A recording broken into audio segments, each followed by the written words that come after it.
22 million black victims of Americanism are waking up, and they're gaining a new political consciousness, becoming politically mature. And as they develop this political maturity, they're able to see the recent trends in these political elections. Any minority that has a block of votes that stick together is in a strategic position. Either way you go, that's who gets it. You're in a position to determine who go to the White House and who stay in the doghouse. You're the one who has that power. You and I have never seen democracy. All we've seen is hypocrisy.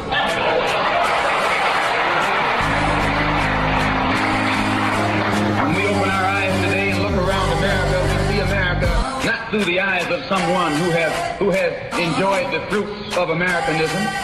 We see America through the eyes of someone who has been the victim of Americanism. We don't see any American dream. We've experienced only the American nightmare. We haven't benefited from America's democracy. We've only suffered from America's hypocrisy. And the generation that's coming up now can see it and are not afraid to say it.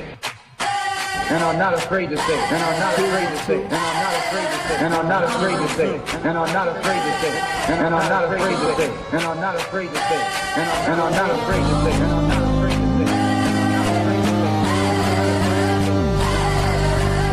And are not afraid to say it. And are not afraid to say it. Go get Cruz. Get Cruz. Get Cruz. Get Cruz. Yes, sir. Test 1 2. Test 1 2. You hear us? Okay, we can't hear each other. Okay. As long as you hear us, we good. All right. Welcome, welcome, welcome. This is Black Westchester Magazine presents the People Before Politics radio show every Sunday, 6 to 8 on InTheMixRadio.com. I am your host, A.J. Woodson. We got Dr. Robert Baskerville from the Brooklyn Baskervilles in the house. Yes, yes. Okay, there you go. Yeah. Damon K. Jones, Black by Popular Demand, is not here today, fighting the power, all that kind of stuff, working around the clock, The man's doing his thing, you know what I'm saying? Shout out to him. I'm sure he's listening, and wherever he is, and he may call in at some point or two. We have our lovely guest, Lorraine Lopez, in the house. How you doing? In the studio, live and direct for the first time. For the first time in a long time. Yes. We'll give her that first time round of applause.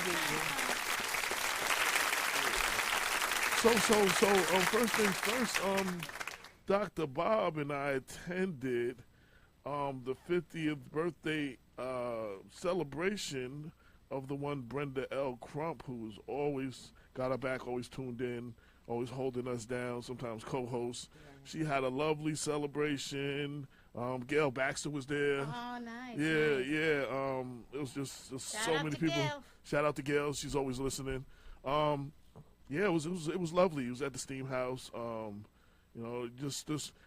what I said about her, I often say on the radio as well. I met her when I came back in town in 2014, and she was a school board trustee. And and a lot of people, we doing this Black Westchester thing. I realized how many people. It's all about titles with them. Mm-hmm. As long as they got the title, they holding it down. But as soon as they ain't got the title no more, they missing in action. They missing in action. Sometimes they not doing what they're supposed to do with the title. But she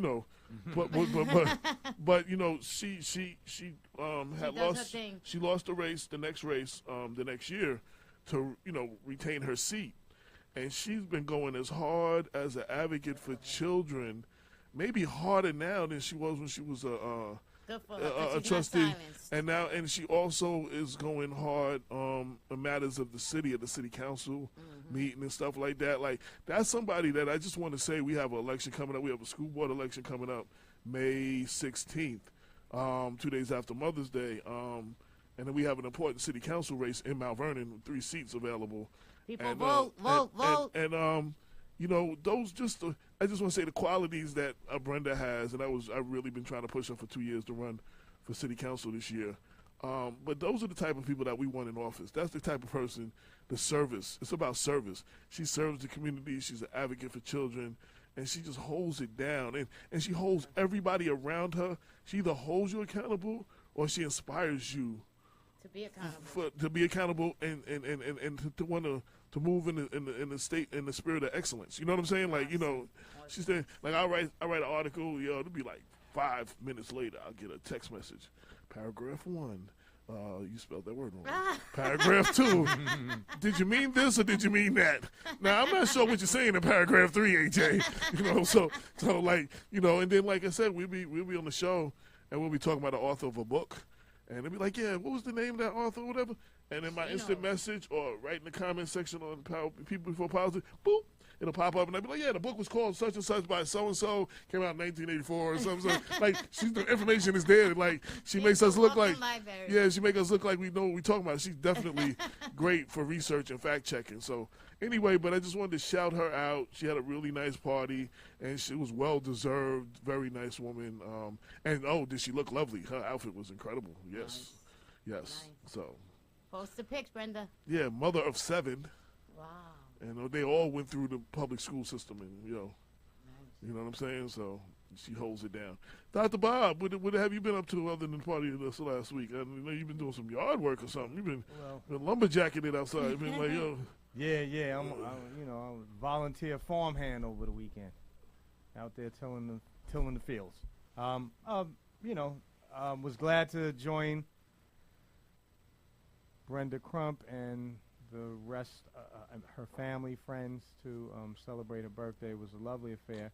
I do want to say that, amongst Brenda's many accomplishments, I think it's really important to acknowledge a long and successful marriage. Absolutely. It really, as a 50-year-old man, or soon-to-be 50-year-old Damn, man. You old, son. Oh, I come know, on, I'm man. moving up 50. there. He ain't old.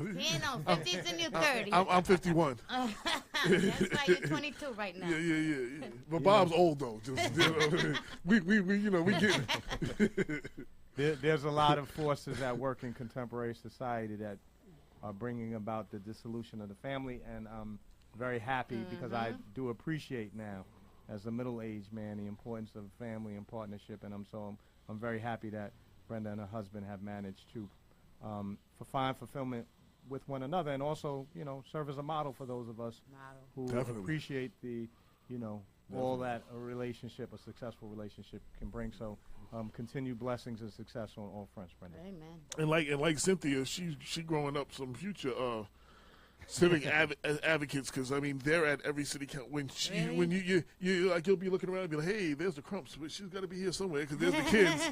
They're at the city council meeting. They're at the town hall meeting. They're when they're speaking, certain things they might not be speaking, but they're out there holding up signs, justice or else, or whatever. They're homemade signs, and they definitely they're tomorrow. Some I'm sure all of them won't follow the steps, but some of them are definitely the community activists of tomorrow. So, and the ones that don't follow the step will keep the memory. Right, and on our other co-host, Cynthia Turnquest Jones, she's the same. Her kids are everywhere. Yeah. So, and she always tells the story. When I first came out here, they had a march for a Unity and Community Day, and it was marching for Memorial Field. Mm-hmm. So, we went to the beginning, took pictures and everything. Is that the field that's not built yet? Yes. Okay. The Field of Nightmares, yes. Okay. And we won't even, that's a whole nother show. Sure. They were taking pictures, and, I'm shooting video and stuff, and I'm taking my pictures. And then we were going to meet at the end. They were going to march. And then a couple hours later, they were going to do the Unity and the Community thing that they always do outside Edmo Raines Church, Unity Baptist Tabernacle or something on 2nd. And we found out that, it was like a 2-hour difference. So, we got in the car. We went to the diner. And we ate. Nice. And we drove later to meet them where they were. So when the next time Cynthia was like, yeah, we march. Hey, we don't march when we're with Uncle Damon. We just take the pictures and go to the diner and meet them at the ends. And no Negroes, y'all marching today. So she said they always give. Did you march? I've done my marching. And Damon feels the same way. There's very few things I'm marching for at this point. But But the kids, I'm saying they try to tell their mother, no, but with Uncle David we don't march. She said, Negro, you march here, you march. So they always be having that conversation. You make my kids not want to march, you know? Yeah. So it's good to see kids that are active. And you had said we were having a meeting and Jeff was there and his daughter. And you said she had been at a lot of meetings before. Yes. So I'm seeing, you know. That's what we should be doing. That's what we should be teaching our kids. So you know, even if they're not involved, they're educated. Yeah. They got to figure like Brenda's kids have to have a leg up on a lot of their generation on what actually goes on in the city. They probably are more well informed than some of the adults and homeowners in Mount Vernon because they're at everything. So you know, you might have a leg up on me. The kids that I remember when they were growing up in the little programs that I had in the community, they were like 5, 6 years old and stuff like that. I mean, I started them out early, giving out flyers and things like that. They've all grown. And the places they've gone is amazing. They've gone out the box. And that's all because, you know, you teach them to get out the box. You teach them to get involved. You know? Right. And these days, you know, half of them sing hip-hop, you know. A shout-out to Silent Revenue. They sing hip-hop and stuff like that, but they remember the politics. And if you listen to some of their songs, you hear what they're saying, and it's about politics. You know, and again, I'm glad you said that because I speak to the kids a lot. We have some spoken word artists that are coming in soon, too. Amazing. When you have artists, whether you're a singer, a rapper, or spoken word, you can only, you have imagination of some things, but you can only speak to things that you know. Like, you know what I'm saying? If you're well-read, like, it was easy to see that KRS was well-read. Mm-hmm. You know what I'm saying? Very early on. Chuck D was well-read. Mm-hmm. You understand what I'm saying? You can see, Coogee Rap liked a lot of gangster movies. You know what I'm saying? Like, you know what I'm saying?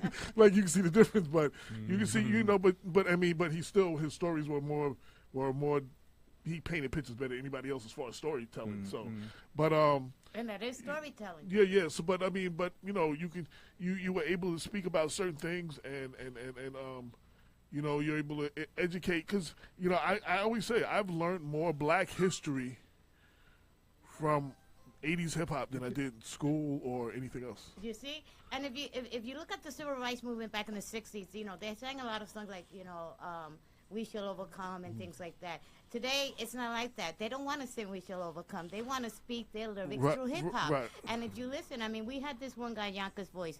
He put up a South Side, hip-hop group, that's up and coming. They got that Tupac mentality and stuff like that. And he wrote a lot of positive things about it. And folks were coming out talking about, those animals that you're subjecting us to, and why are you posting those kind of people up here and stuff like that? Well, listen to their lyrics, listen to what they went through, and you know what? Half of them couldn't even step on their shoes, if you ask me. I'm always willing to have a hip hop conversation. The great thing about what you're saying is, with every generation, they speak to their people. They speak even and we get twisted about things in the Bible. You have to understand those things were written to an audience. Mm-hmm. You know what I'm saying? It was written to, Paul was writing to this group and Paul was writing to this group. And Chuck D was speaking to his audience. Yeah. KRS was speaking to his audience. Kendrick Lamar is speaking to his generation. Yes. You know what I'm saying? So you can't expect. And even if you think about it, even Kanye, if you really listen, Kanye has his moments, and he sprinkles stuff in there. And you got to understand. When you're the son of a Black Panther who then turns Christian preacher, and then whatever his mother was, that was his father, and then his mother was a school teacher. He had to be well-read, and he had to have a whole lot of things that, in his childhood that a lot of us didn't have. So, he's got several components to his brain. He's a creative genius and is very misunderstood, and he then sometimes just takes it to the left, like, just for the hell of it. Because, for real, I think he do. But before you say that, I wanted to say, like, you got to understand about speaking to generations. You're speaking to your generation. You're speaking to your audience. Them kids out there, like we all just said, we 50s. They're not necessarily speaking to us. Yeah. Now, some of us can appreciate it and understand it and celebrate with them, but they're not making music to speak to us. They're making music to speak to their generation and communicate with their age group, and they're dealing with the things they deal with. And, yes, they're sometimes a little more radical than me and a little more, their wordplay is different, their slangs is different, the way they say things, their cadence and stuff is a little bit different.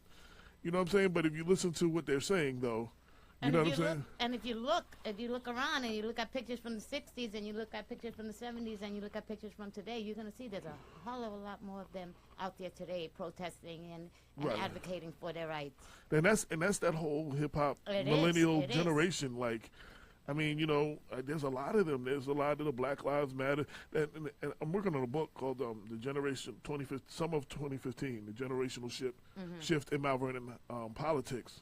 You know, where the first term city councilman who, you know, ran for mayor, these unseated 4-term mayor. And it was Mount Vernon's version of the generational shift that was going on across the country, because you had the Black Lives Matter people basically say Al Sharpton's and them, they don't speak for us.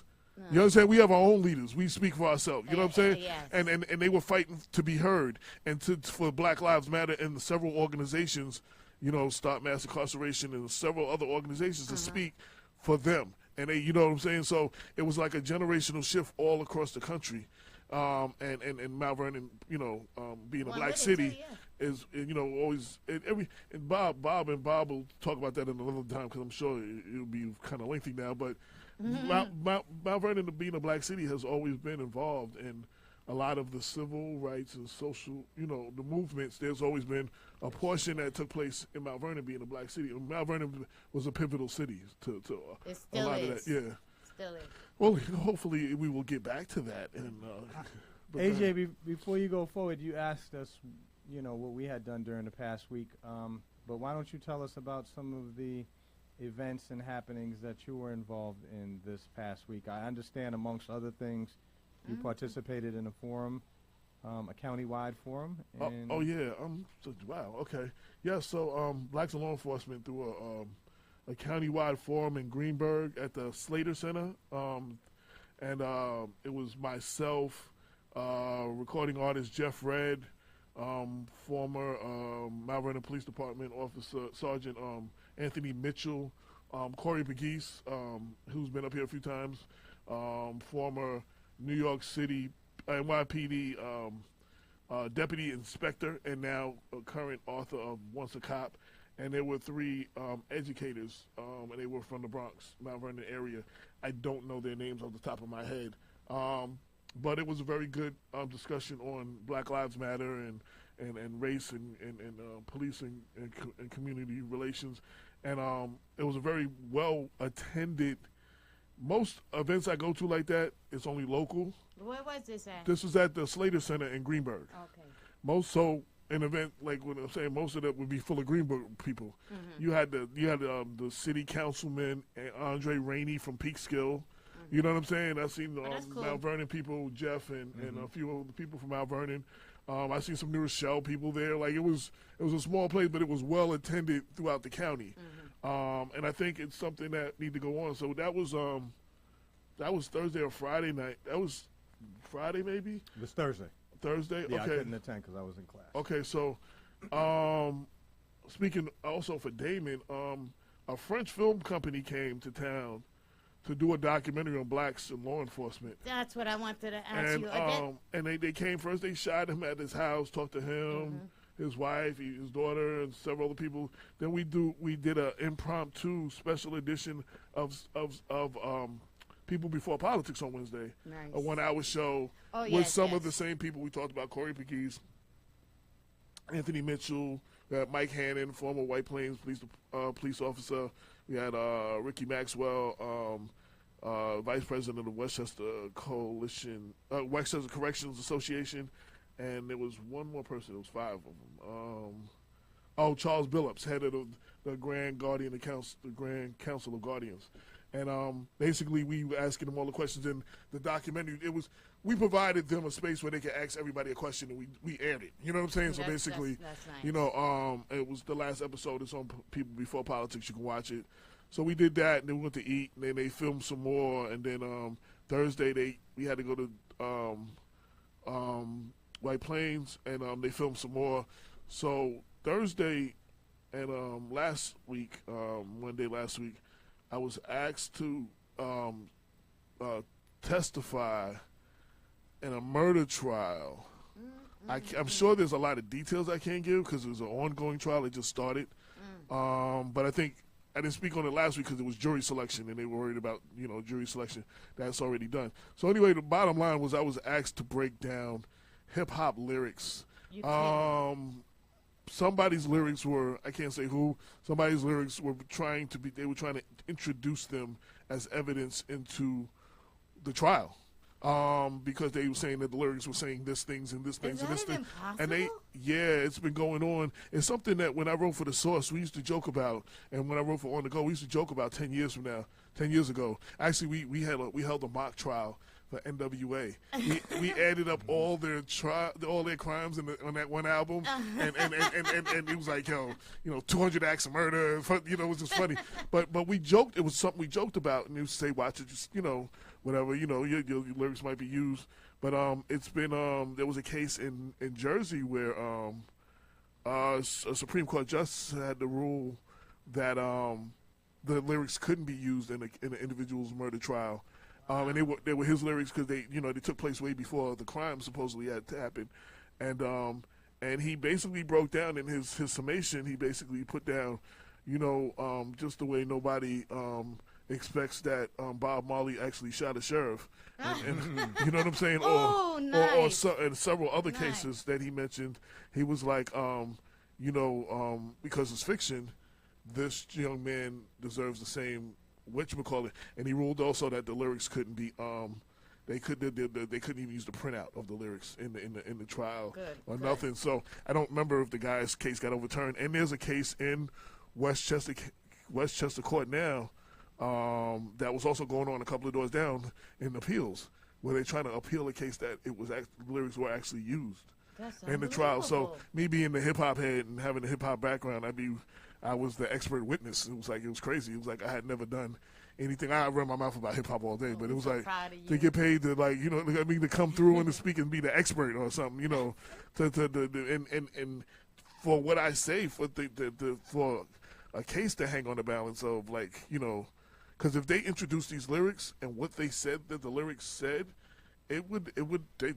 If that was the case, half these young men that have to go to trial for something, they'll all be in jail and convicted. Well, that's what I had to explain. I had to explain to a bunch of white people, freestyle and the history of hip hop, and it was crazy. Like I was in there for 4 hours. They was trying to grill me. Really? The prosecution was trying to grill me because they said the word gang, and I was like, "Yo, they talking about street gangs," and I'm like, "Yo, the ends of our names, we use stuff like gang, posse, clan." 3-6 Mafia. I was like, look, Sugar Hill Gang, biggest group around. You believe that there was a gang? You know what I'm saying? So it was just like, Just like so we had to break down stuff like that. And it was just crazy to have to explain, the cultural difference. You know what I'm saying? So, it was interesting. And I'm definitely was very, I got to go back again and speak, next time before the jury, this was, so. And that took place. Like I said, we did the town hall thing. It seemed like there was so much other things. It was like something going on every day. I was just beat this week. What's interesting? You spoke. I'm sorry. What else? There was something you spoke about the lyrics, and if you look at today, you know how those bikers for Trumps are all over the place now. Back in the day when I was in a motorcycle gang, I was called a thug. Yes. And now today, because it's Trump, they're like, heroes or something.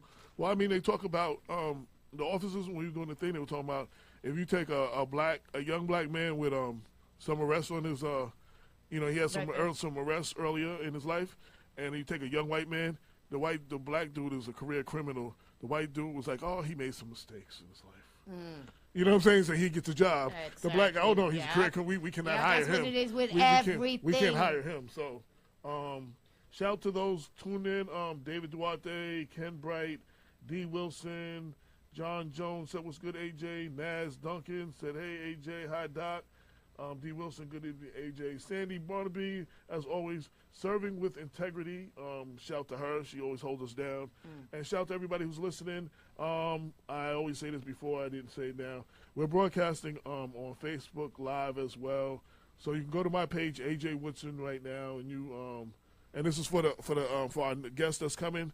They can go on and they can share it on their page so all their people can see them when they get on, and they can share it on their page as well. on Facebook Live. As always, you can see this show later and all our previous shows on Black Westchester and under the radio tab. This is show 124. Yes, because Wednesday we had a special show. We had a special show Wednesday. I watch. I follow you. Wednesday. Yo, this AJ. What? How we getting outdone, man, by the guest host? Oh no, she hosts. She's thorough. Like, and I want to change the subject real quick. I want to tell people who you are, what you do. Ooh, I do nothing. I'm retired, baby. Yeah, but I mean, you know a few people. You've done a few things. You hold it down. And I've been tarred and feathered, and I've been almost killed, and I've survived, and I've just come right back like the eagle. See, people like you are inspiration to me to keep going. No. To keep going. You don't stop. Especially when you know where all the bodies are buried. Yes. Out of here, man. Not out. You know, it's funny because I keep telling people, once you told me where your bodies are buried, why are you gonna screw me over now? Like, I'm like, yo, why would you screw me? Why would you ever screw me over? Let me tell you, I was through City Hall for 20 years. Wow. I know how to hide behind doors. I can see through the cracks, and I hear everything that went on there for 20 years. Wow. That's Yonkers. Yonkers. Yeah, I started out as a professional community organizer. Then I was a city council member. Then I went over to the other side, and for 20 years was a special assistant to both mayors Spencer and McConey. Okay. Yeah. So I understand that you also have a friend who seems to be a terrorist in Mount Vernon, so to speak. One, Mr. Joseph Spezio III. I understand you all are friends and y'all know each other a little bit. And my Britney fans, boys, leave Joe alone. Yeah, Joe needs to leave us alone. No, Joe, you know what?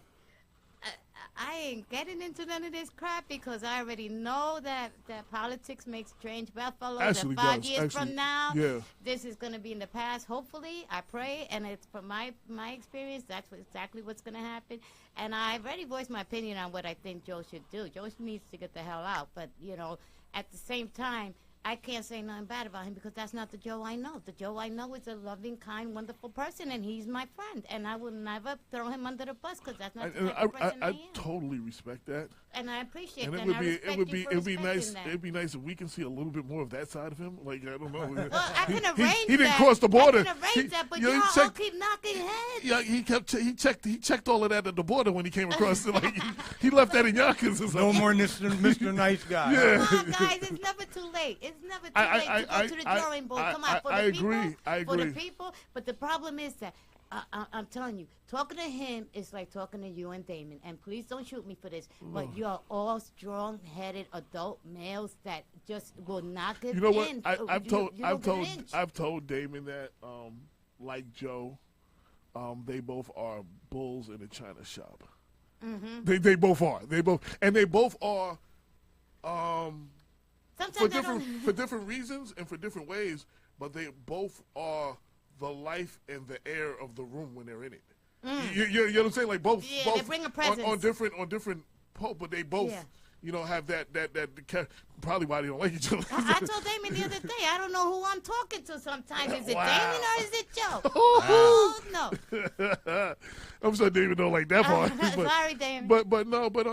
I know you're your friend, so I just wanted to mention that, Big shout out to Joe Speed. Well, that's got to be a first. That is a first, right? That's a first. That's a first. And you didn't even get booed. I was about to boo button that. I'm sorry, folks. I love you. All that's a first. So Joe Spezio can never say there was never nothing nice said about him on this show. And I want my check, bro. Well, there lies the situation. But we're going to move on from that though. You're here for the whole show. I would like to the guests in the audience. Yo, can we give a shout out to Yonkers Voice? Rue Ross is here visiting us today as well. Oh, absolutely. Can we get our guests in? I want to. They're going to do some spoken word. I want to get them to do a piece now. Throughout the show. Can I mention something? Yeah, absolutely. Get there. Come on.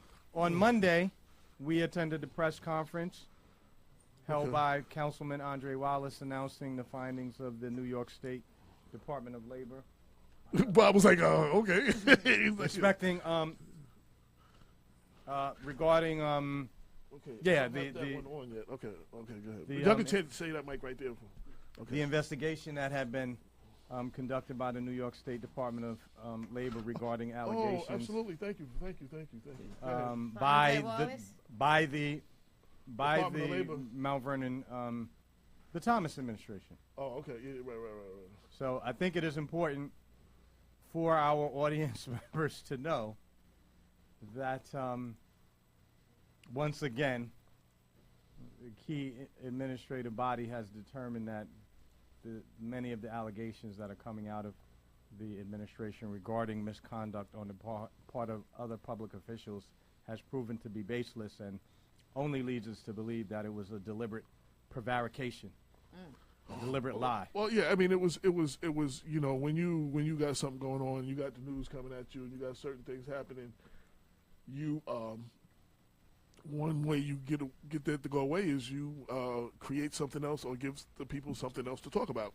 A distraction. I mean, and that's media manipulation 101, which all my publicist friends hate when I use that term, but that's what publicity is. I've been doing publicity for years.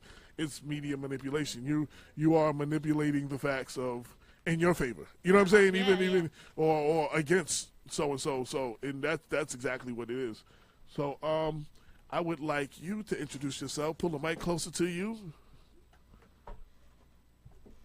My name is Kamilah, and I come out of Greenburgh, New York. Okay. And I have my two friends here with me, Aaron Gilliam and Conrad Henry, who are very gifted in the arts.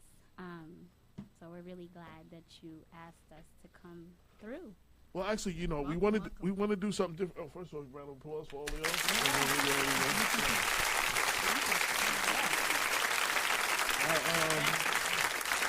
Okay, you know how to do that because you the controllers over there.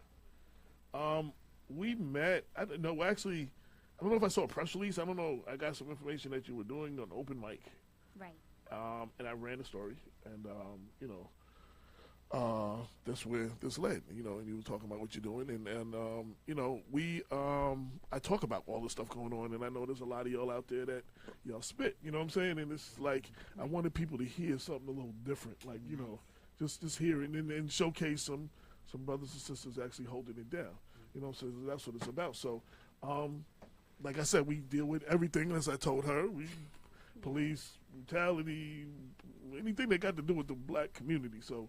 Yeah, I seen the feel show. free. It's pretty good. Okay, Oh, thank yeah, you. I've seen some segments and it's really Okay, good. okay, thank you, thank you, thank you. You guys do an awesome job, man. Thank you very much, thank you very much. So I know I just wanted to break up the show a little bit and have one of y'all just kick something real quick. You know, one of y'all, whoever I pull have Aaron here to really, you know, express himself in the way that he can best because he's very gifted in what he does. Okay. Don't do that. and pull the mic to you. We want everybody here hear you well. So. Hallelujah, Jesus. And praise the reason. Okay. He gave me sauce, turn my enemies salt to extra seasoning. Recipes to serve whatever may come. So go forth, children of God, and fear none. The Trinity guarantees when two or more gather, victory is already won. Made in his image, one of one, no wonder why they hate us. Dear Lord, my people losing patience, help us keep our weight up. From the noose of old to the morning news is still the same story. They lynching us live on prime time and clean water, still whites only. They airing our dirty laundry, keep theirs like Vicky's secrets. Then they fool you with statistics, like numbers don't lie, stop it. Between Uncle Sam, Sally Mae, and interest rates, we all share cropping. Back then we sang Negro spirituals till we had cotton mouth. Generations later, still ain't break even or found a way out. Malcolm, Martin, Stokely, Huey, they were sent to lead us. Black Panthers and FOI, somehow we let the FBI defeat us. Then the crack epidemic hit and they tried to kill us as a fetus. And so on, the world turns to this page in the story. And no reparations, no acres, but here, hold this 40. They killed two birds with one stone, called it the Colt 45, promoted pistols and malt liquor at the very same time. And that old time favorite, I think the Indians had some. They call it the Old English. They left us drunk to our mother tongue. Hence the Tower of Babel setbacks that we all suffer from. Simply put, to sum it up as mathematics allows us, knowledge, wisdom, and understanding of our culture equals power. To know thyself is the only way we can begin to know us. Many have freed themselves from the slave mind, but are still free dumb. I bridge these words ironically while building over troubled waters. Birds of prey out on the sparrow. Trustee saying one for all of us. Thank you. Amen. Hey. Amen. I ain't supposed to be snapping or something. I ain't supposed to snap or something. Now, you know, and just so y'all know, like that's what this show is a venue for that voice to be expressed, because you know there's not a lot of places, you know, where you can go and express certain things, certain views. You know what I'm saying? Like, you know, we stunt it. You know, that's why we did this. That's why we did Black Westchester. That's why we did People Before Politics. We, you know what I'm saying, unpaid for, we have, you know, nobody tell us what we can't do. So we don't have someone to offend and they be like, oh, you're off the air this week. You know, so we just keep it real, and you know, we try the traditions of the old press, black press, the old black talk shows that we used to have and that our parents grew up on. You know what I'm saying? That used to give the information to the community, you know, and the only way that they could give it to them, we're missing that. Black radio is dead, and black media is all but dead, and that's by design. Because every other community, you know, Chinese people have their newspapers and their radio. You know, Korean people, Jewish people, Hispanics. You know what I'm saying? Like every other group of people has their form of media where they can communicate with each other, but they're killing us. Right. You know, so that's why we do what we do, and we salute cats and guys and girls like you that do what you do. Yeah. Well, that's really kind of why I try to do the platform for White Plains and Greenberg, because where is it? How often is it? And well, I usually tend to hold it monthly. It will be at Hastings Tea and Coffee, which is a new little tea establishment, like a nice cafe on Main Street. And right. He know where the library is. Exactly. And it's just a nice, safe place for people to really express. It's cozy. It's real small. It's like the size of somebody's living room, and it's nice.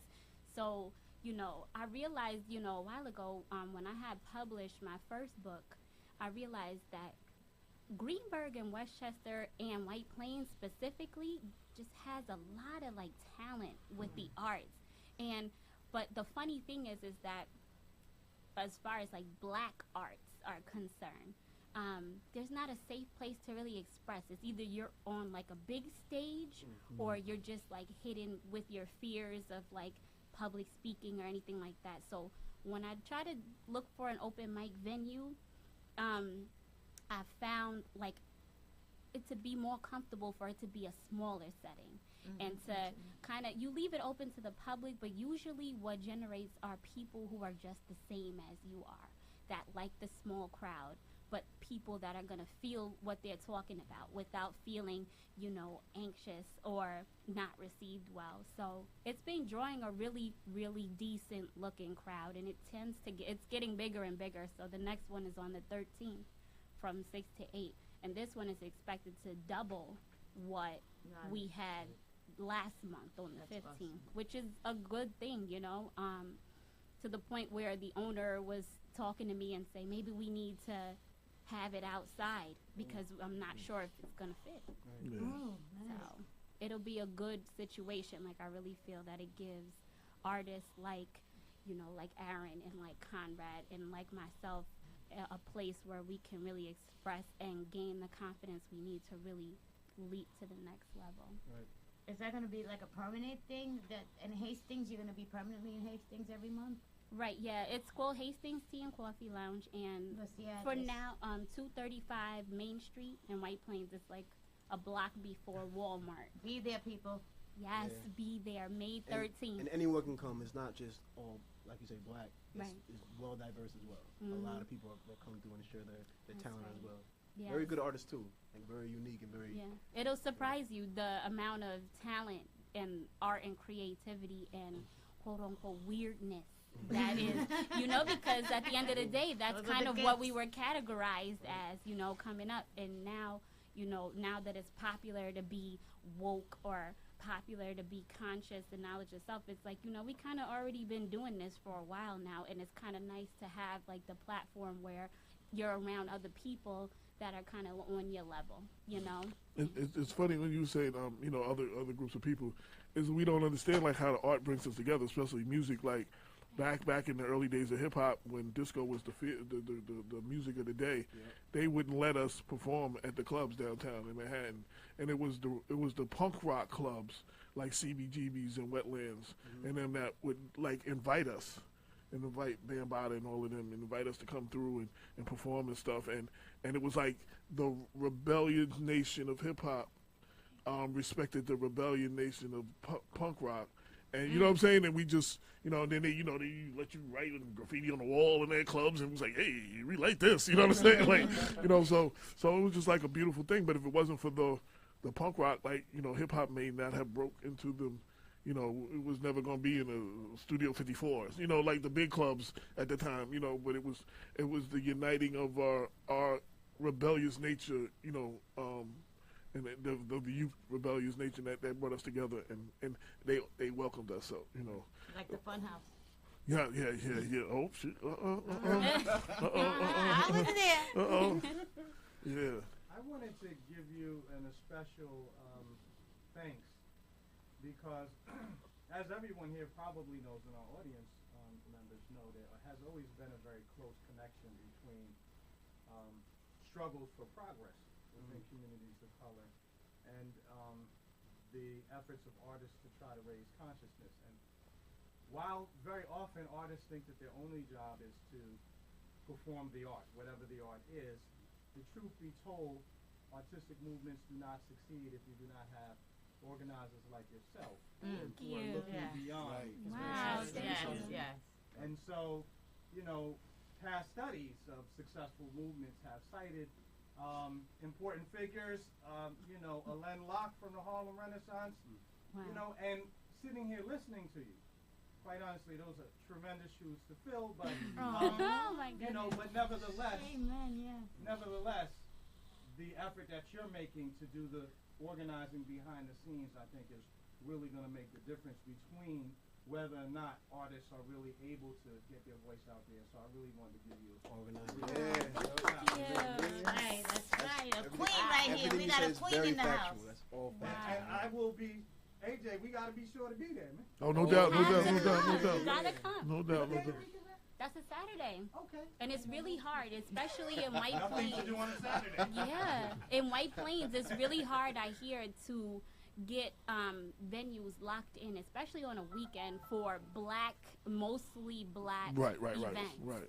And so it's a real blessing to be able to have snagged. I don't know if I use a little bit of my feminine power or, you know, but, you know, it worked out that way where we could snag a Saturday as long as I want to, you know, for as long as I want to keep holding these events at that venue on the busiest street of White Plains. Right, that's a strip. Like, Your intellect and your passion that made it happen. That too, yes.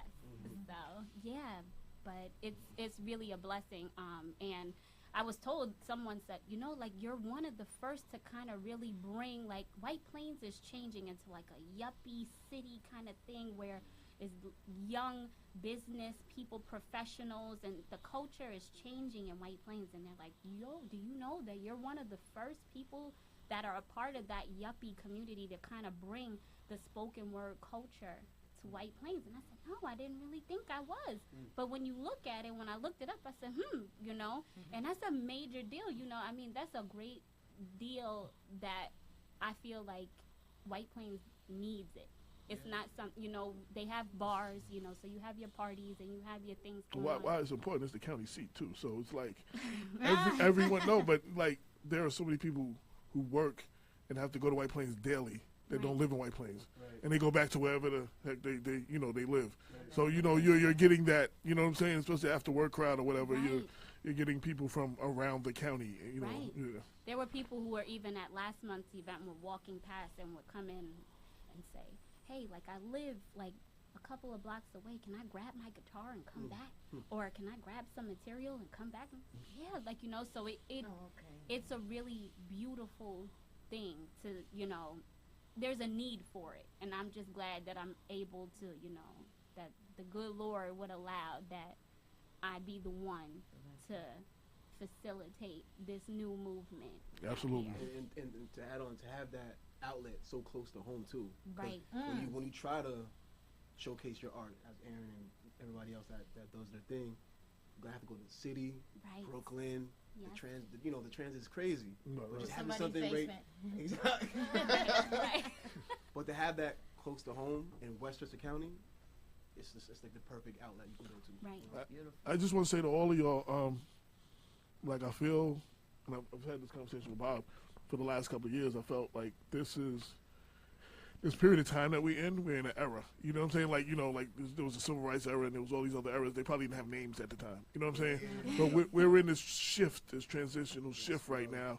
And it's up to us, the writers, the artists, the rappers, we are the soundtrack of the movement.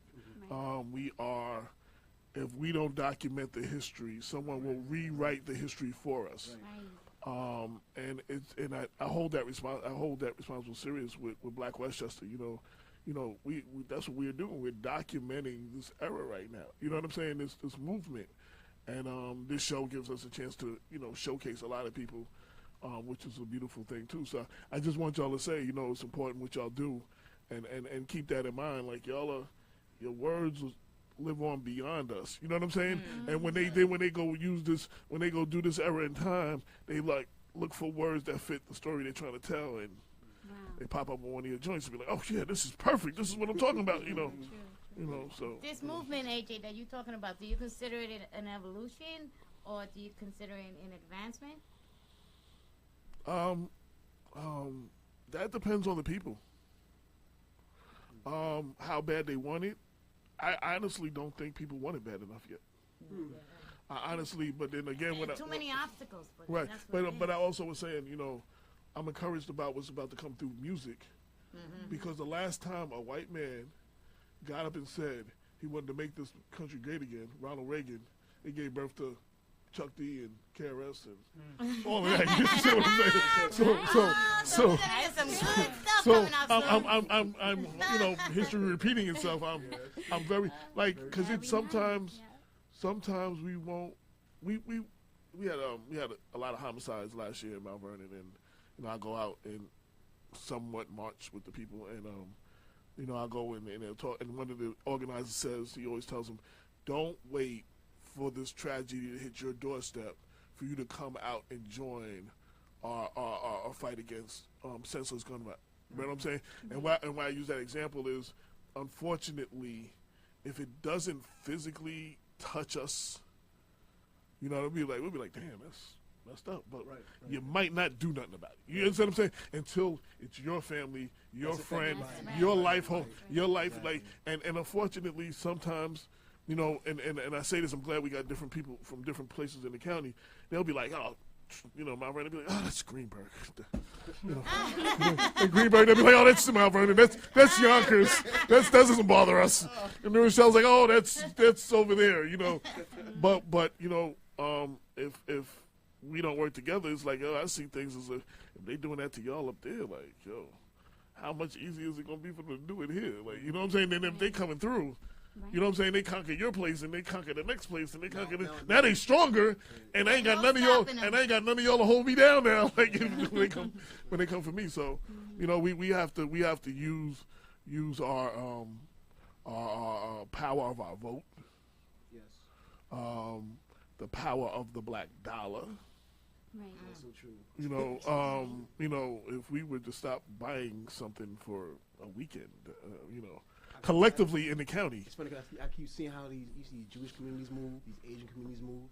Why can't we do the same thing? You know what I'm saying?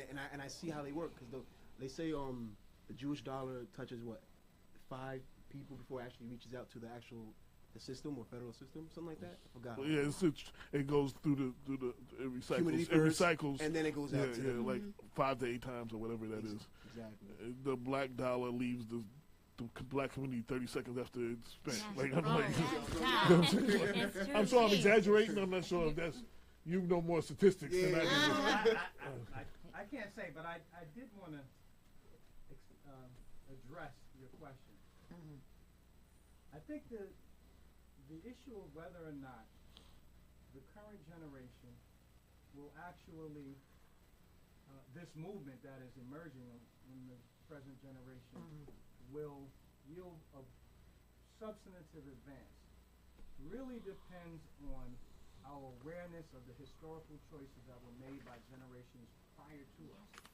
And too often I'm finding a lot of the options that are being posed and considered are being done so without the full knowledge of the ways in which previous generations of the freedom struggles that we're all a part of sought to answer those very same questions. Right. And so, for example, with the shift from an agricultural... Do you have your button pushed on? Because I'm not hearing you. Hello? Oh, wow. All of that. So none of that Can we start over, please? So with respect to the question that you raised about whether or not the current activism that we're seeing emerging in the present generation is going to yield some serious advances, or whether or not, it will be a sort of footnote in history, really depends on people's historical awareness of the choices that were made by prior generations of activists. And as I was saying, too often I'm finding that young people especially, but I think far too many Americans and folks who, are consider themselves to be in the forefront of the struggle have very little historical awareness of the kind of choices that were made and the reasons why. And so I was saying, for example, with the transition that was made in here in the U.S., especially amongst the African-American community, from an agricultural economy to an industrial economy that was brought about by the Great Migration, brought to the head the question of the viability of free market capitalism. And the New Deal administration was placed under tremendous pressure by a variety of forces, including black socialists like A. Philip Randolph, who demanded a more equitable reorganization of the economy. And one of the things that I find deeply troubling when I talk to people in the city of Mount Vernon is there seems to be almost no historical awareness of the chronic problems that capitalism faces and the limitations that it has as a mode of salvation. The novelist Richard Wright once said that the black person who enjoys advance is like the single fish that managed to break free from the surface, from beneath the water and fly amongst, and you see that fish sparkling high in the air, and and you're looking all awestruck, but all the while there's a whole pool of teeming fish below the surface that remains trapped there. And too often we're forgetting that. We're looking at the singular advancement of... What y'all talking about? You got a black president now. What That's you complaining right. about?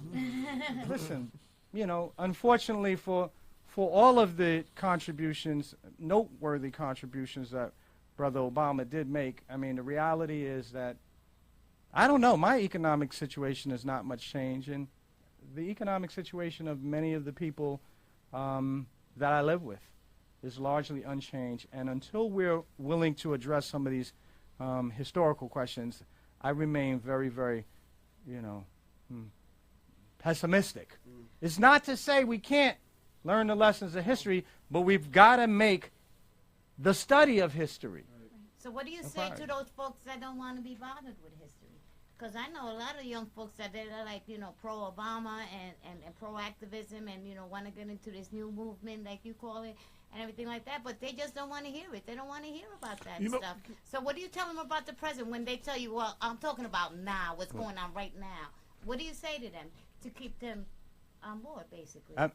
Well, I mean, I'll invoke history? the words of the philosopher George Santayana, who said, "Those who do not know their history are doomed to repeat it." But I want to say something on another level. I wrote an article by the young black youth. I get called anytime there's something going on, I get called from the white stations. You know, the local white station to come speak about why black people are so angry, or how did we feel that, you know, that they didn't, the cops for Alton Sterling didn't, you know. I got a couple of calls about that.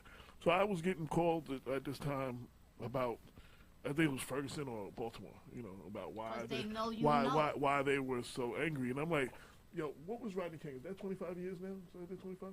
That was about 1993, so say 25. I think it's about 25 years. 92 as a matter of fact. For anybody 25 years and younger, they have seen nothing but black people killed and no justice in any form or fashion. And the older people have been like, yo, no, that's not how you handle it.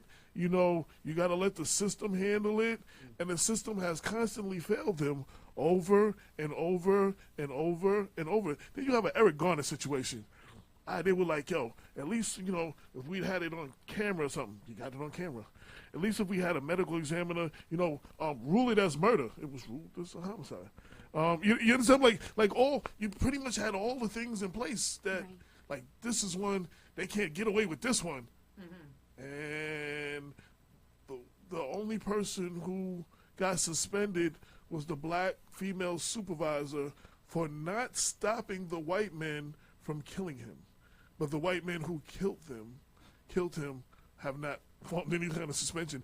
And the only person who went to jail was the Puerto Rican guy who videotaped it. Oh, man. You understand what I'm saying? That's the only person who's been in jail from this whole situation. So at some point, yeah, so I was working, I went to Eric Garner's. Cynthia took me down to the Cynthia for our show, she's everywhere. And there's something going down, she's everywhere. She took me down to Eric Garner's funeral in East New York. So I'm there. You know, I'm doing my thing outside, you know, meeting everybody. Some people, you know, we just started, it's 2014. We just started in July. This is real. We a couple of months old, you know what I'm saying? So, you know, people would know me as Damon's boy, or, you know what I'm saying? They ain't no black Westchester. So it's like they was meeting me for the first time. There was a group called the Peacekeepers, Dennis Muhammad, and they were there, and they were actually working. So, you know, we were trying to keep peace, and, you know, we was talking to the young boys on the block, and, you know, them cats in East New York was like, yo, what them cops doing here, man? We need to just run up on them, take their guns, and shoot them. I was like, yo, dude, that's not a battle you could win. He said, yeah, but they're going to think about that next time they come to East New York. They ain't going to bring that bullshit here. You know what I'm saying? Like, and that was their mentality. They knew they was going to die, and they knew they was going to lose. They knew they wasn't going to win this, but they was like, but they going to think twice when they come through here next time, and that was good enough for them. And while this was going on, someone was getting harassed by the cops around the corner. Right. Like literally around the corner, like, you know, and it was a situation. We never found out what happened. But it was just like, you know, I just realized, like, yo, you got to look at. So what do you say to that 25-year-old younger who have never seen justice, who actually does not know what justice looks like? Mm-hmm. You understand what I'm saying? Has seen the system fail over and over and over, has seen white people get off with killing, whether they were cops or the dude from Trayvon's situation who wasn't even a cop. You know what I'm saying? It was just like, yo, you've seen this over and over, and you tell them, you know, all cops ain't bad, you know, don't hate the police or nothing like that. Yo, you know what I'm saying? You got situations here. If you're in Westchester, but Kenneth Chamberlain, father, the cops went there for a medical call, not a criminal call. Dude fell asleep and hit his life alert button. He a former Marine, and more importantly to the county, he was a veteran of the county corrections. You know what I'm saying? So I mean, like he was on the job, like, you know what I'm saying? Like, and they didn't see none of that. They just seen a black man, and you know what I'm saying? And then you got your DA at the time, Janet DeFiore, who ruled that when they called him a nigger from outside the cops, it was not a hate crime. Yeah. It was just a form of distraction to distract him while they got his door off. Now, picture them have used a Jewish term, and it was a distraction.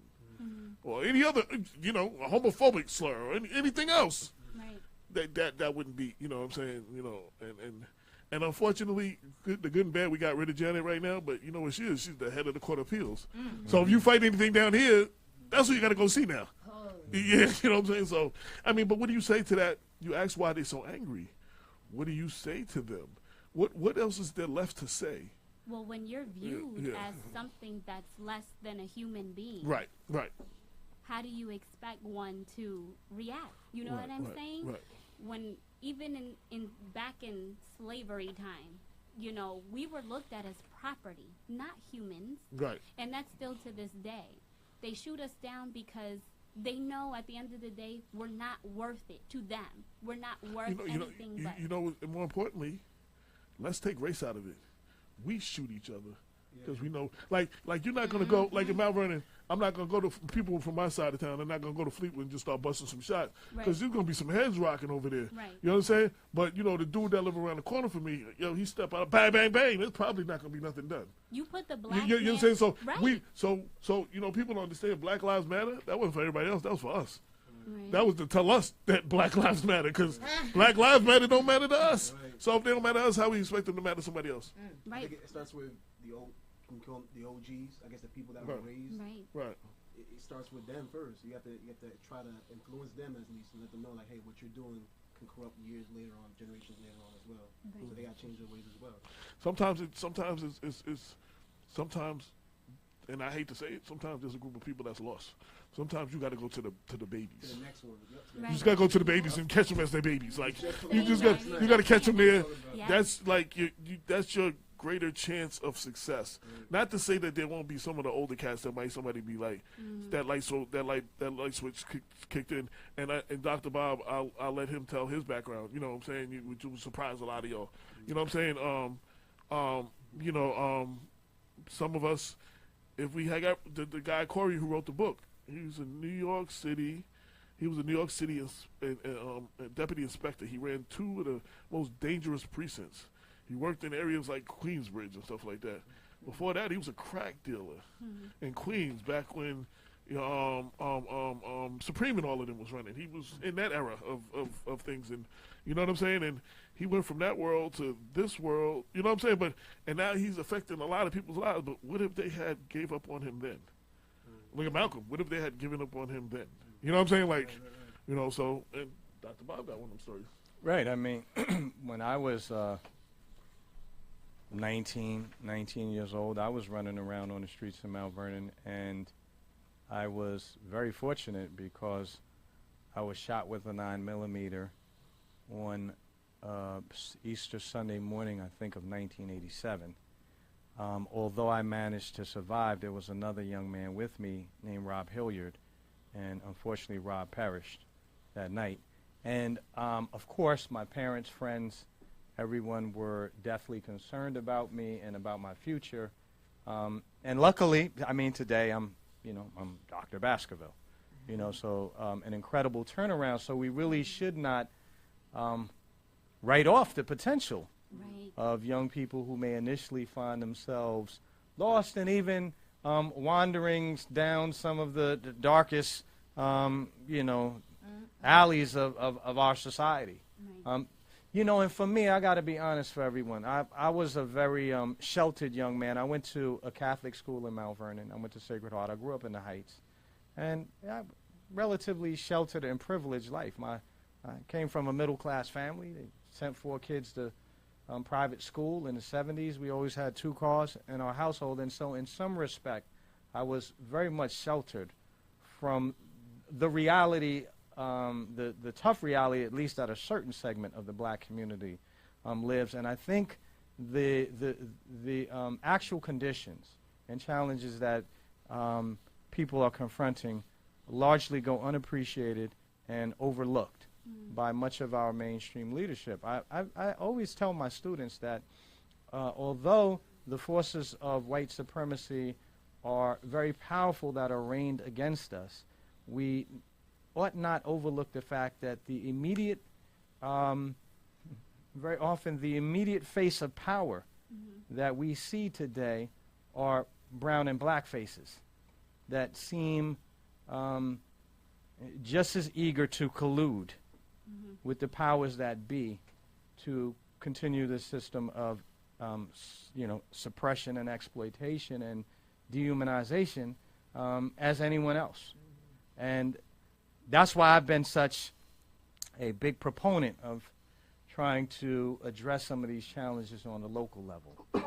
And it does take a kind of unique courage, I think. AJ and Damon and myself and a lot of people, who struggle with, on the local political scene, have to call people to account that they may know personally in a way that when you are just struggling on the state level or the federal level, it's easy to stand up to the distant forces that can't speak back to you. It takes a lot more. In the laundromat or Right. or the supermarket. No, but when you do it on your local level though, you might see that person or that person's family. You know what I'm saying? In the supermarket. But before you go though, I wanted to get in one of y'all again, another spoken word piece. We want to display some skills. Tonight's the night? Yeah. My mind digging for jewels, stomach rumble for food. We all looking for love. My heart pities the fool. That's blinder can't find the sides or read palms. The whitewash the left. Sleight of hand leave you Charles in charge. Credit or debit ain't nothing free. You gotta pay the piper, Peter, Paul. Pick your poison. Pills for the ills, prescriptions for prescriptions, and my loud's medical. I guess we're all addicted to the life, the hype, the money, the ice so vain. Taking selfies, they addicted to the likes, and dreams you try and live, but you haunted at night. Way too superficial, that's the stuff me no like. And everybody bout that life, and if you ain't with the shits, then it's F your life, and all these haters throwing shade cause they can't get light. And I wake up every morning like this can't be life. Looking for a sign, but the sky's empty. Oh, my shoulders high to heavens, cry on me. Heart behind the cross, behind the Jesus peace. In the mirror looking for the God in me. Peace. That's right. The young God carrying on the tradition. Because and I just want to, give you a chance before we go to drop another one. Because we talking, but that's another way of expressing it. You know what I'm saying? And I just wanted to break that up and again showcase your skills. Okay. And you don't get down. No, I'm on the production side. Oh, okay. Yeah, he's actually a very gifted artist. I know you have something in you. I mean, I'm not letting you leave till we get something. You got to. I told him to break see, the thing about it is that it's like I kind of like I've been there, I'm But you didn't been here though. We haven't been there. That's the thing, though. You know what I mean? Don't deny us. See, I always say this. And Biggie used to say it too. Like every show I do it like it's my first and my last. Right. It's like this is show 124, but there's somebody out there ain't never heard us before. Right. And I do it like it's my last because I might not be here tomorrow. Right. You know what I'm saying? So I'm just saying. So yeah. I mean, you can buy my book. Did you bring a copy of that to showcase? I did it, but you can get it online. Well, what is it? Can you give us a title? It's a book. It's called Sober Days, Somber Nights, and it was a book that I wrote of poetry, but it's a story through poetry. So I want to call it like a poetic novel, so to speak. Nice. And talking about the highs and the lows, just kind of like of the black woman. You know what I'm saying? Because we in love, in relationships, and as a mother, I have a 6-year-old, and we tend to really kind of either we overdo single motherhood and use it as a crutch, like pity me, or we use it as something that's negative to say like I can be mommy and daddy and you're too much, but this book kind of talks about the realities of relationships and single motherhood on an honest level. How some real talk. Yes, that real level. So do that. I asked Aaron to come with me because I don't want to be the one to that's not for me now. That's not my season right now. I'm doing different things, but I feel more than anything there's people like him who have a beautiful brain, it's almost a prophetically beautiful brain. If you listen to what he says, it's history, it's opinion, it's fact, it's black, it's what people need to hear right now. And he's a black man. So I brought 2 black kings with me to show that what they say and what they offer to this earth is what us black women need. We need that, and that's what the community needs, and that's what people need to hear. More than anything I write. But, Conrad is here, obviously, because, I had to give him, I asked Conrad to come because he and I are working on a really incredible project called Searching. I wrote a book. About, it was a very short book, about how I felt disconnected with people. Because I'm a very empathetic person, so I'm a sponge. I absorb everybody's energy, and so if there's bad energy, I'm feeling bad. If there's good energy, I'm feeling great. So I left and I took a trip with my son out of nowhere to Arizona, and I talk about what I left with and what I came back with. And Conrad and I are collaborating on a project, a visual audio book. They categorize it as a short film, but I want to call it a visual audio book. And what he's doing is he's translating my words into visual aspects. And Audio as well. yes, I'm narrating it, but he's the genius behind the visuals, so we're going to be releasing that in July. Nice. And so, yeah, so... So you're going to come back up here and... oh, yeah, I mean, if you want. Can I get my copy? And you bring the book. I will bring the book. I know everybody asked for the... Now, as a marketing person, self-marketer, marketing, publicity, promotion, so I Googled your book, and I see plenty of things about the signing, book signing and stuff, and different things. I ain't see a picture of your book yet. You haven't seen it? I'm looking through, I see a picture of you and about the book. Like, yo, woman, you need to be like, I have a book. Like, you know what I'm saying? Like everywhere so you weird, go. Yeah, everybody's like, you gotta have the book, but I'm more like, talk to me, talk to me, and then get a feel of who I am, and then decide if you want to get that book. You know what I'm saying? I'm very... Oh, no. Give him the book. Give him the book first, and then talk all you want, but give him the book. No, you just have to. It's a marketing thing. Like, you have to show people. Right. Like, you know what I'm saying? Like, Brenda, like I said, Brenda just had her birthday yesterday, so I expect her to do it. But normally, she would have pulled that up. She'd have found a picture. She'd have put it in the comment section. She'd have had a link to Amazon or wherever it was, and told everybody to buy it. You know what I'm saying? So we don't have that today. So I'm asking you. I need a team, to be honest. I'm independent. Where so can people buy your book? You can buy my book on Google Books and blurb.com. And the blurb.com, you can get a hardcover or you can get an ebook from there as well if you want. It's also a good idea, when you come on a radio show, have a copy for the host and be like, I'm just saying. I'm just saying. Or the co-host, To be thoroughly honest, I was like the distribution company that I use, which is through Blurb. I've been selling out since I've been doing like open mics and certain things that I do. So it takes a few weeks for them to like restock it. I did the self publishing yeah, thing. so you know how hard it is. I did something very interesting. I did a Christian hip hop, a daily devotion to the hip hop generation. Wow. So those little books of those little books, the little pamphlets they give you. Yeah, the meditation, daily devotions they give you. Well, I took those and hip hop lyrics and combined it to a point that I can't. Where can we find that? Do you have it? I have pictures of my book, and my book is on Amazon. So it is on Amazon though. But I'll pull up a picture in a minute. But it's I mean, this is 2008 too. So wow. I never did the follow up. I had the whole follow up. I got them written. I never put them out though. But then the married divorce thing and all that, and coming up here, mom passing, and now I'm back.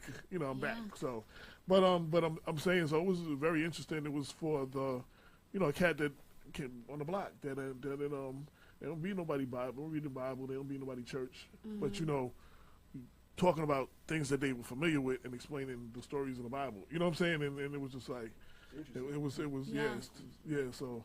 And I actually used the name Spiritual Minded, which most people don't know, which was KRS's 7th album. He went from Criminal Minded to Spiritual Minded. Wow. He had his version of a Christian hip-hop album. Wow. Yeah. Well, that must have been interesting. No, but he was dropping it because he was actually born-again Christian at the time. Right. He's going, I don't know what Chris is these days. I talked to his brother a couple years ago, but I don't know where he is spiritually these days. But he was a born again Christian at the time, and his album was Spiritual Minded. So, and I had like we had Black Westchester. I had a Spiritual Minded magazine online, and I also had the podcast show Spiritual Minded Radio, and we was playing like in addition to the Christian hip hop, we would play things that was positive, like Nas, I Know I Can, because we would be talking about things about kids. You know what I'm saying? You know what I'm saying? Mother's Day, you know, the Dear Mama and all of those, and you know, so we played. So it was good to hear, you know. And Cassidy had a joint. Cassidy had 2 spiritual joints on that first album.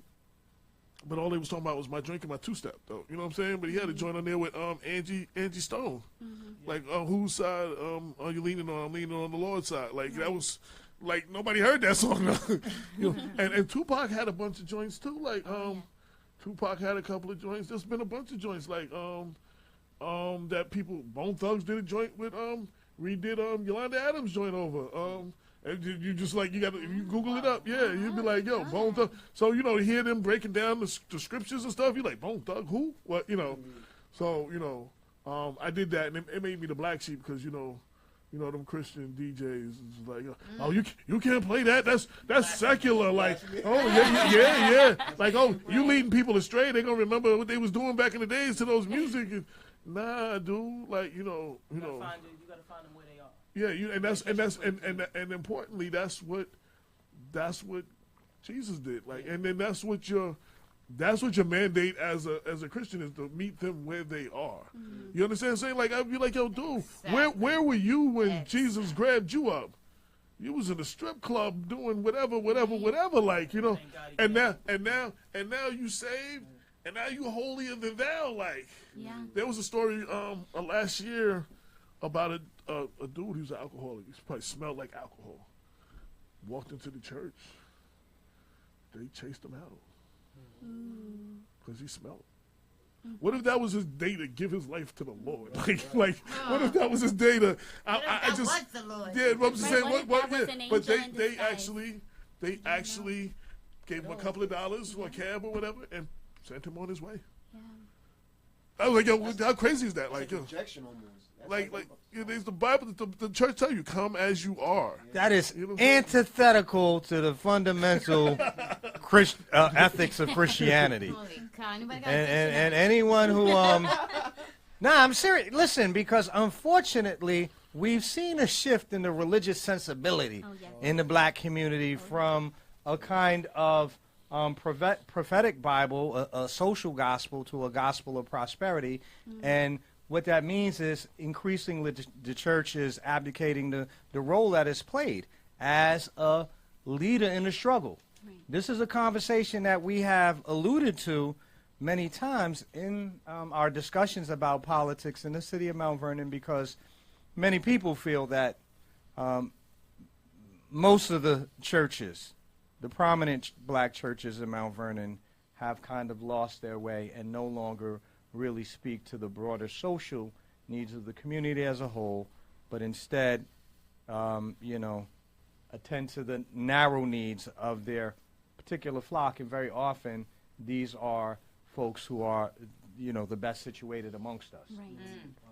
They got houses. I don't want to say that everyone doesn't. I don't want, but very often, the best amongst us, the best off amongst us, and so. So I just had to say that. I guess this is a delay from several weeks ago. Very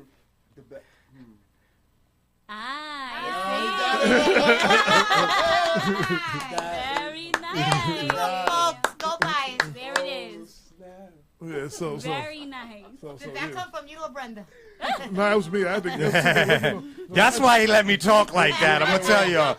He'd have been like, hold on a second, Bob. So I need to take a picture. That's what I'm saying. Tonight. Just cover the face, right? So it's not about me anymore. It's about but that's good. Well, I mean, you have to. It's your brand. It's your product. You have to always promote your product, though. Of course. So, Aaron, let me ask you a question, brother. Since it is your skills that are being showcased tonight, why don't you tell us a little bit more about where you are in your career? How long have you been doing spoken word? Have you published any works? Do you have anything in? No, I haven't really published. And how? By the way, how old are you? Because I'm curious, man. Y'all you don't have to move up. Just your mic moves. Young brothers, pull your mic up to you. Pull it up to you. I'm 30 years old. Okay.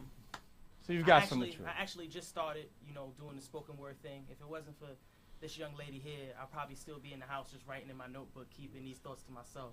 Okay. So, yeah, but... Keep writing. Thank you. No. First one, everybody who's listening, keep writing. That's the most important thing. Yeah. Thank you. Right now I'm on Instagram. I'm just putting up these little inspirational quotes of the day. I call them my philosophy. There's just little post-its every day. Something to break up all of the memes about regular random things that it's not really benefiting us as a people. Okay, You know? okay. I mean, I'm no leader or activist or nothing like that, you know, but I plan on probably That's writing what a all book the at some leaders. point. That's what but all. That's I what. don't- That's what all the leaders and activists say. No, I'm just saying. You know, that's every leader and activist I've ever seen. That's what they say. Well, I'm not really that, you know. But I'm really not. I'm just saying what comes to mind, you know, and if it touches you in the way that it's supposed to touch you, then, you know, it did what it was supposed to do, and that's it. Like, I'm not. It's that simple. So I was going to say I'm going to do something that I haven't done in a little while. So I'm going to read a little snippet from the book. Oh. So the snippet from mine. Oh, nice. So in the snippet of the intro was hip hop had been around well over 30 years. We had doctors, lawyers, teachers, and preachers who are hip hop heads. We have a generation who grew up on nothing but hip hop. I am a hip hop head, a grown up hip hop head, but a hip hop head all the same.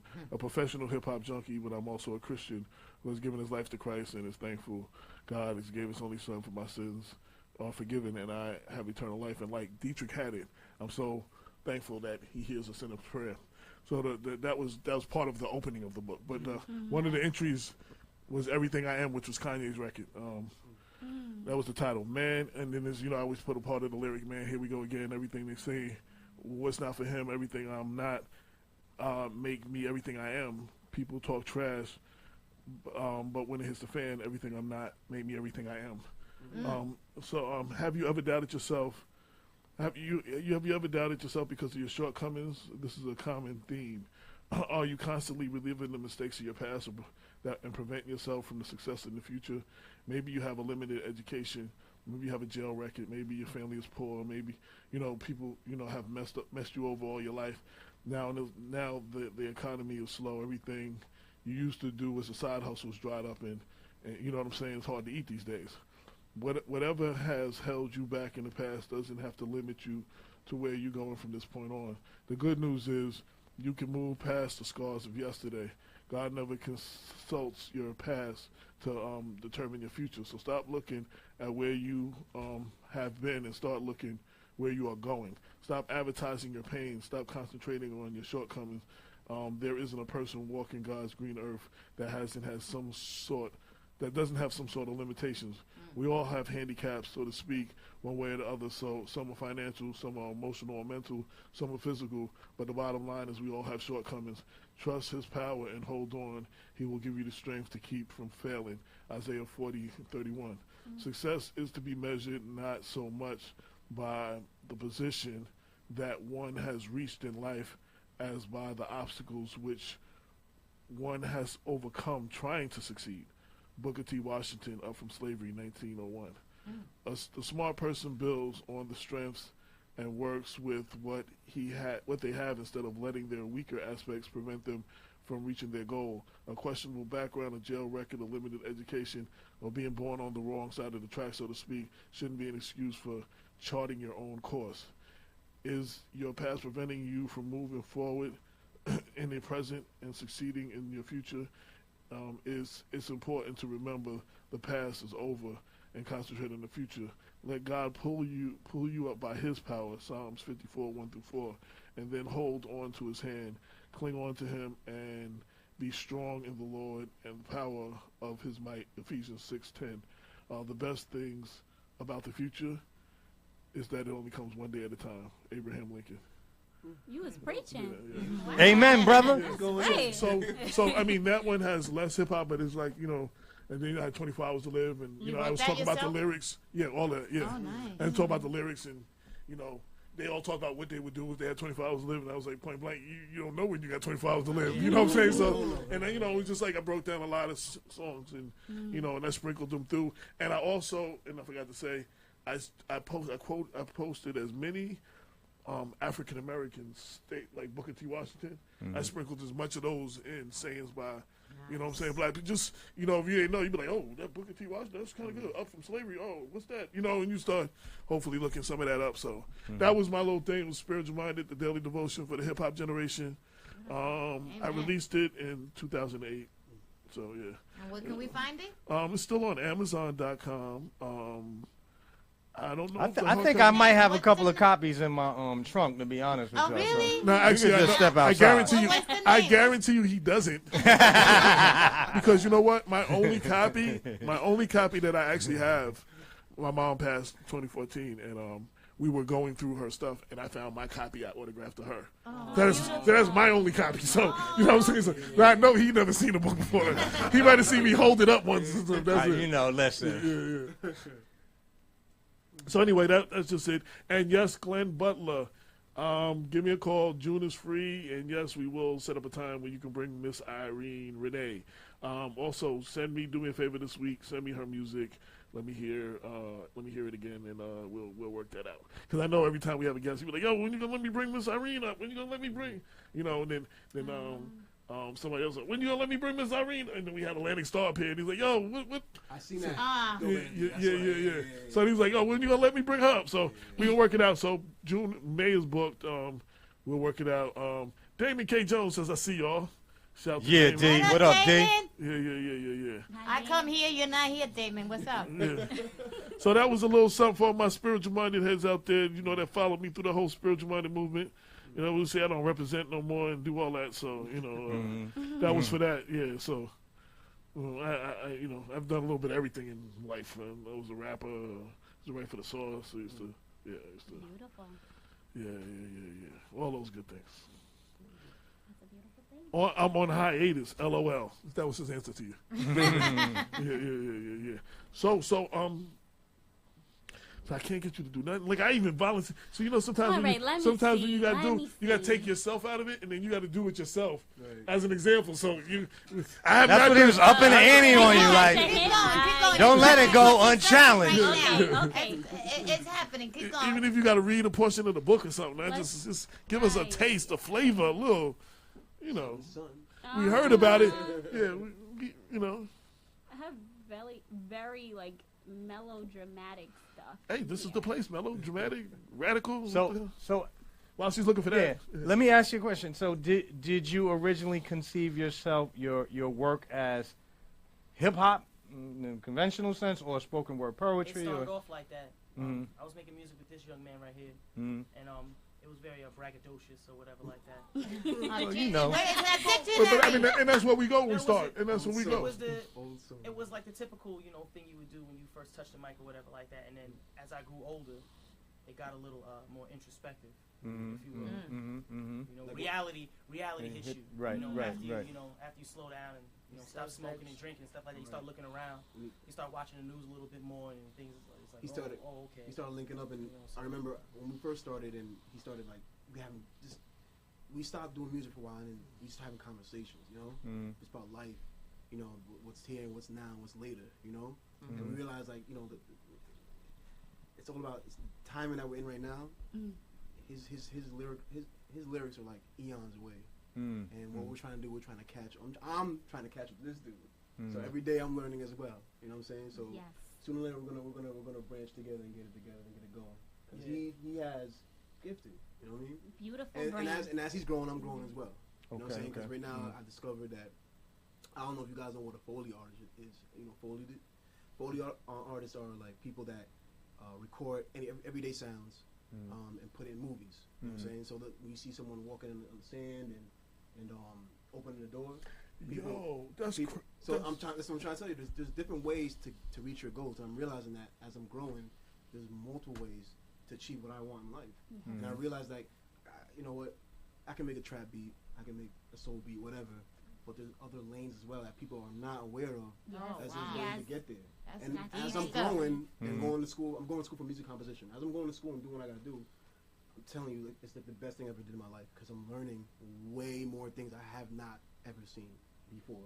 Stuck in my basement just making these beats and all stuff. But now I realize like I have a passion for scoring film. I have a passion for scoring audiobooks that we're working on right now. So it's all going to come. Sounds like what he's doing with you. You don't really know you're boxing yourself in until you step out of the box. That's Thank out. you. That's out. Snap this guy. And burn the box. Burn the I tell people out there all the time, like, when I go to people, I see people making beats and all stuff, and it sound great. I'm telling you, I've been to so many different studios, dope beats, whatever. But then I ask yourself, like, they've been doing it for years. I'm like, yo, do you feel like you're going anywhere? You know, do you feel it deep down? Are you really going somewhere? And sometimes I go front something like, not really. I got this gig, but it's not really something. Right. Now, I know for a fact that I know what I want to do, and it's gonna coincide with her, him, and whoever's gonna come my way. Right. It's gonna work together. So It's amazing. I just wanted to tell you. Man. I wanted to tell you about the sound thing, though. yeah. Yo, we used to do that just to, just for the hell of it, like, you know, just to get, even for writing perspective, so I could describe what it sound like when that broken bottle hit the ground in the middle of the night. Like, you know what I'm saying? And you know, just little noises that just, you know, I used to do crazy stuff like, you know, I'd be riding in the car and I would just like describe all the cars that I would see on the highway for like an hour. Just make a pen. So if I ever needed some description of the cars, I went to a jazz festival in Charlotte. And I sat there for like 2 hours and described every group of people that passed by me. Some of the conversations they were having. And as one of the writing exercises told me, well, ride the subway for a couple hours and just eavesdrop. Yup. You know what I'm saying? And it's like, and that's the best. It. That's like you, and some of your best ideas. Like even Nas says, you see the thing when him on the train. Says, I get my ideas. Riding on the train, like everybody gives me a story. That's what it was. Capturing the moment, the essence, and then bring it to life with music. That's what I'm trying to do. And all of that helped me get the gift, build my gift of painting pictures with words. Thank you. Whether it was rap, whether it was now my writing, whether, you know, whatever, just telling a story. Right. But and then, you know, I go back and look at this stuff and be like, wow, you know, it's like crazy. That's why I said always write. Never throw nothing away. Never. You think something? But it's like you'll be like, yo, this is kind of whack though. Leave it to the side. Yes. Start a new notebook if you want. No, I'm just saying. Nobody's just saying like, yo. I know that. But it's just like, because so many people, yo, do you know how much classic material that we'll never hear because Dr. Dre just never finished the detox? Like, you know, no, seriously, like he had joints, like there have been like classic joints by other people that were originally supposed to be a detox joint. And he's like, I can't mess with it. Here, you use it. You know what I'm saying? Like, do you understand what that album would have been like if he had left it alone and we had heard it? He just kept tinkering with it. Yeah, why doing that? Why keep delaying it? Why keep doing that? He's a perfectionist. Yeah, that's why him, the perfect marriage was like he was the nastiest one with beats. And Rakim was the nastiest one with lyrics. And he signed Rakim and they couldn't work together.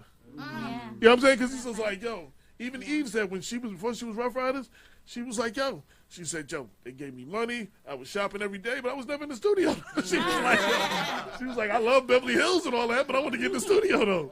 Yeah. So it was just like, with Rakim, he used to like, yo, Premier giving him a beat, he spit on it, and Premier go and put that extra stuff on the back.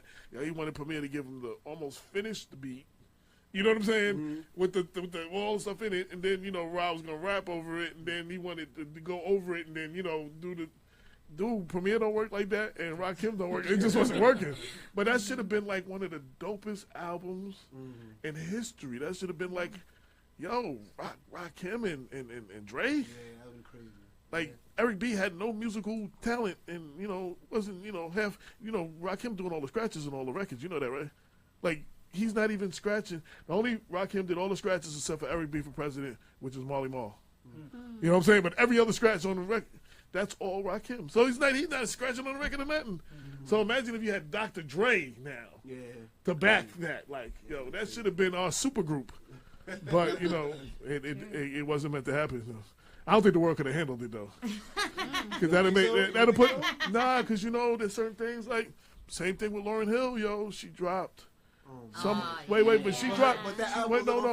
No. I'm talking about stuff that came. She did that Unplugged album. The Unplugged, was good too. The Unplugged album. There's some stuff on that Unplugged album to get you killed. That was crazy. And then there's some stuff. And then there's some stuff that she did just a spot up performance. Yeah. That the world's not ready. The world was not ready for that. Like, yo, Neither like, was the record label. yeah, the world was not ready. It's just like, there's some stuff when I say get you killed, like, seriously, like, get you killed. Like, she was on, like, that's where her mind had gone, like, and I'm like, yo, so. Word up. Any last words I didn't ask anybody? Anybody? Yeah, did you? I'm waiting for you. We know, you know. Yeah, you there you know go. we- Don't think we didn't forget. We didn't forget. All right. My boy, yo. She was like, just waiting patiently. And All right. So obviously, I was telling Aaron that I lucid dream, which means like you dream, but you're kind of awake in your dreams. Yes. See? So when I do, I always like document it. So that's really all I have in my phone. Like I normally have like a notebook right next to my bed. Yeah, I have a bunch of papers. Here. Give us what you got. Okay. That's good okay, enough. okay. Come on. All right. So this one was on April 14th at 7:11 a.m. There's a particular area in my life that I don't understand. I don't get exactly why Peace and I are distant lovers. She comes and goes as the seasons change. Wintertime, she's completely invisible, and my life falls apart. Spring, she resurfaces and gives me hope for a fresh start. Summer, she's all over me, smothers me, and I gladly suffocate because I missed her. Autumn, she starts packing her bags to bid me farewell. She pops in every now and again, only to disappear when the first snowflake falls, leaving me to fall in the pits of depression again, hopeless, desperate, thirsty, until the first April shower, the first solstice, the first full moon, that first warming ray of sunshine that lets me know spring is back, and so she will be also.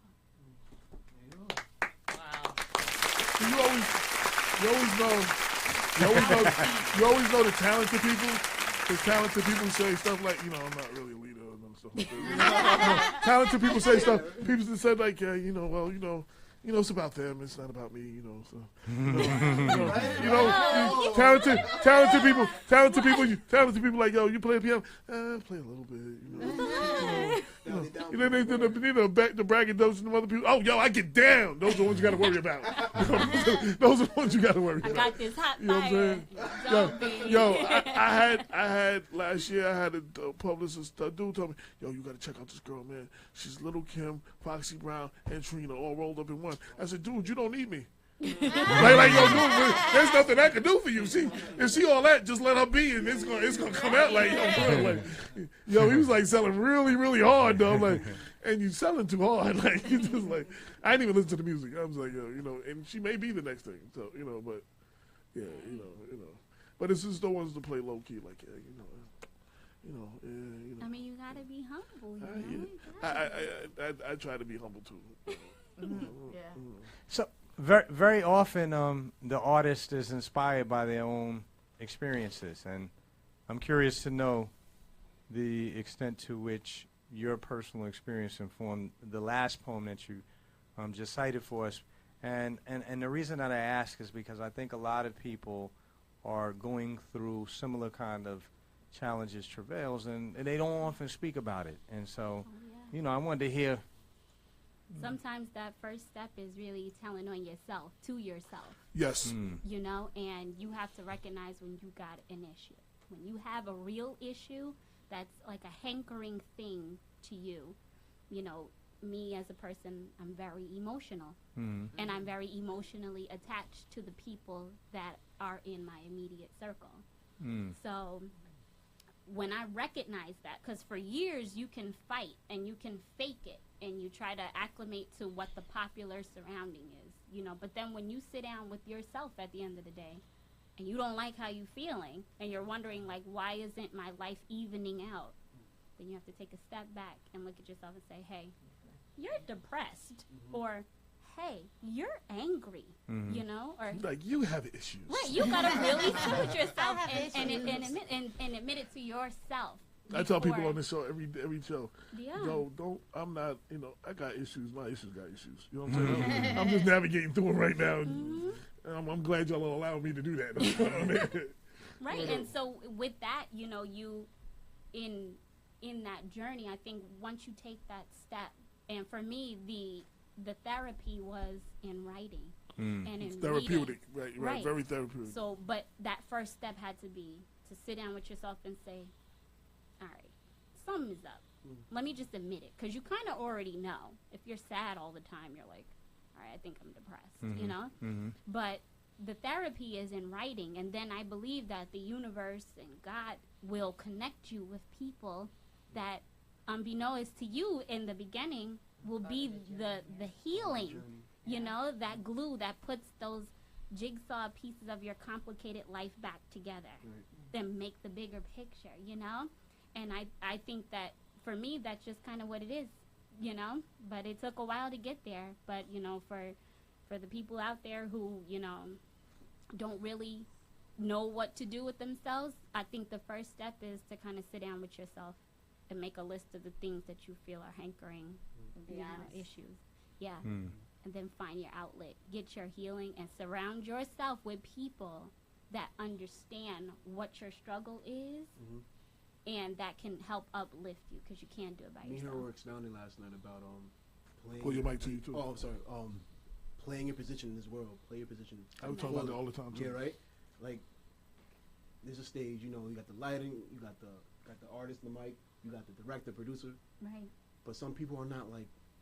Nowadays, people just want to be on that mic, man. And I be telling them, like, yo, it's not all about the mic. It's about playing your position the best as possible. And this morning, I was like, if you're the lighting guy, yeah, you quiet in the background, but get the best lighting you can. Fix the wattage on the board. You might show something out there that they're probably missing. You know what I'm saying? You're helping the artistry out. Absolutely. I tell people, first off, there's not enough room. We don't really need any more MCs or DJs. We don't. I'm just keeping it real. So, but sometimes the best thing you do for art, man, for hip hop is, get your accounting degree. There you go. All them rappers got to pay some white guy for their accountant. You know what I'm saying? Just several things in the background that can, and you'll probably be more paid than the artists you work with. But, you know what I'm saying? You know what I'm saying? And, help some people keep on to their future, fortune or something.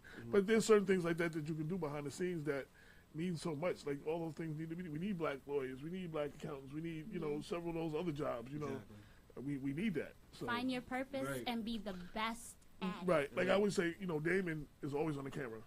So I'm always one taking pictures of him. So there's very rarely any pictures of me. So like, the person in my position would be like, yo, I want to get some pictures too now. You know what I'm saying? And then, one of the greatest things that happened with us, like he was doing what he was doing while I was in Atlanta. When I came back, he just needed somebody to put a pen to his movement. You understand what I'm saying? And that's what I do. Right. Like Damon can't do me, and I can't do him. Right. But damn, can't nobody do a better me than me. You know what I'm saying? So it's just like, Great team. And one last thing I tell people, and then when you do find your purpose and you start actually following it what it is, you'll start seeing things start coming your way out of nowhere. Like Kamilah just came my way. I came her way, and that was it. This dude came my way, and you know what I'm saying? Like once you start doing that, the universe starts working for you. And we all went to school together too, by the way. That's funny too. That's yeah. And did not rock with each other. Like, that's the funny thing about it. Like we all passed each other in the hall, but never spoke to each other. Never. We was probably doing and thinking the same thing, but at that time we were all faking the funk, trying to fit in where we could, not trying to be ourselves. We probably would be eons away to where we are, and where we supposed to be. So. Young kids out there, man, y'all do y'all, and you do it well. Please don't fake. Be yourself. Yeah. Be yourself. There's a song like Steve Harrison, nobody can be you but you. That's right. Yeah. And that's the other thing, again, nobody be, like I can't be Damon, I can't be Bob, I can't be, you know what I'm saying, I can't be you, but man, nobody can be better than me, you know what I'm saying? Right. So coming to the end of the show, Lorraine, do you have any last words?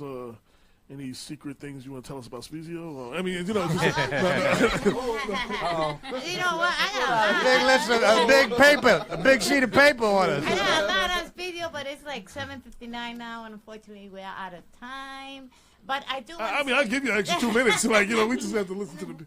No, we started late, so yeah. I do want to say that I do have a Facebook page called Latino Empowerment. That yes. is actually a member of the group, and it's for the community. So all of us. So am I.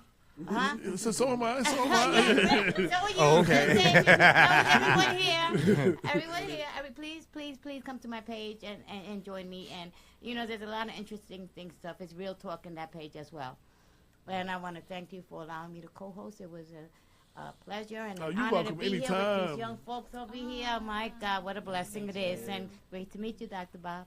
Absolutely. One more time, your event, your monthly event. When, where, why, how? Go ahead. May 13th, that's Saturday from 6 to 8 p.m. at Hastings Tea and Coffee Lounge, 235 Main Street in White Plains. Okay. Yeah. Oh, right on time. Oh, right. Email addresses, any websites? UBERNES.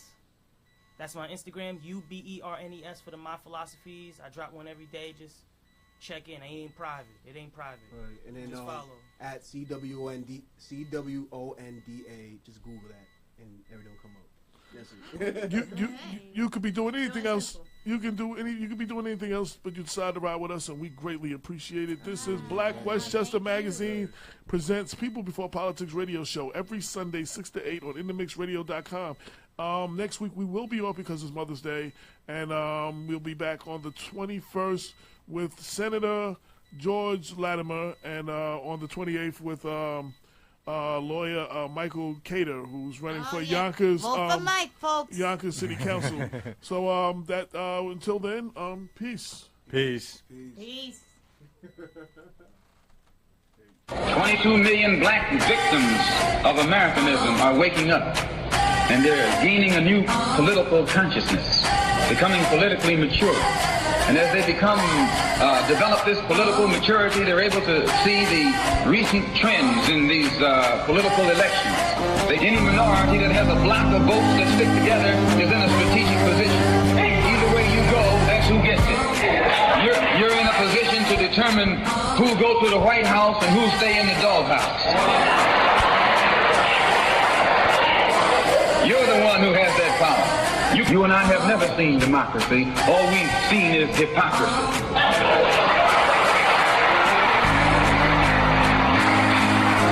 When we open our eyes today and look around America, we see America not through the eyes of someone who has enjoyed the fruits of Americanism. We see America through the eyes of someone who has been the victim of Americanism. We don't see any American dream. We've experienced only the American nightmare. We haven't benefited from America's democracy. We've only suffered from America's hypocrisy. And the generation that's coming up now can see it and are not afraid to say it. And are not afraid to say it. And are not afraid to say it. And are not afraid to say it. And are not afraid to say it. And are not afraid to say it. And are not afraid to say it. And are not afraid to say it. And are not afraid to say it. And are not afraid to say it.